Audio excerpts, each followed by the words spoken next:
Days after the Indian government's controversial decision to revoke the special status for its part of disputed Kashmir, the area remains under lockdown with tens of thousands of additional troops sent in by the Indian government to take control of the area. Now, while some countries have supported India's decision, there's a diplomatic backlash being led by China and by Pakistan. And to get an idea of Pakistan's position in all of this, I'm joined by Masood Khan, who is the president of Pakistan-administered Kashmir, also known as Azad Kashmir. Thank you so much for speaking to us, Mr. Khan.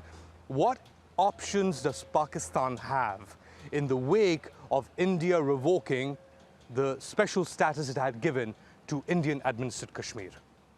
India has committed aggression against the people of Jammu and Kashmir, the occupied territory, and this is unacceptable to the people of Pakistan, to the people of Jammu and Kashmir, and the international community, because this issue is on the agenda of the United Nations Security Council, and we call upon this Security Council to hold a session, an emergency session, and to restore the rights of the Kashmiri people, which are being robbed. As a matter of fact, they are being deprived of their rights of permanent residence, of ownership and acquisition of property, of employment, of education.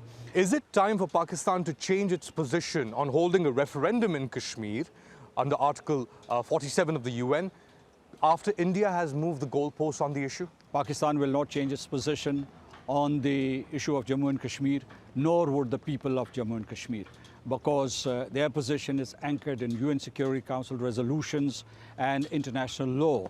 And the people of Jammu and Kashmir have not yet exercised their right to self-determination. The referendum entails that either the Kashmiris decide under a plebiscite to join India or Pakistan. But now this situation is different. Does Pakistan then need to start supporting calls for independence for Kashmir? The situation is not different. India has tried to usurp the territory of the people of Jammu and Kashmir. This is forcible occupation. I mean, they have moved from occupation to colonization, and this doesn't change the reality on the ground, because this land belongs to the people of Jammu and Kashmir. They would decide its destiny, not the Indian government, the colonizer, the occupier.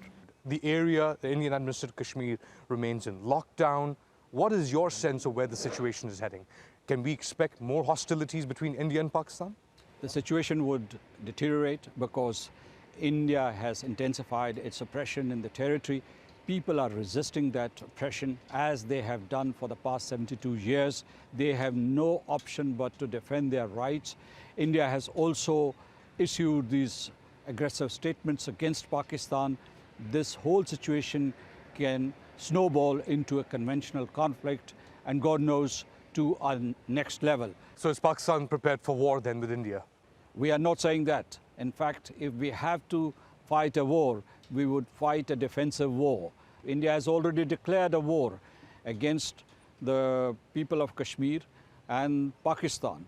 There is this sense, especially some commentators are saying that there's a trade-off going on between Pakistan and the United States vis-a-vis Afghanistan, and that is determining what is happening in Indian-administered Kashmir. What's your take on that?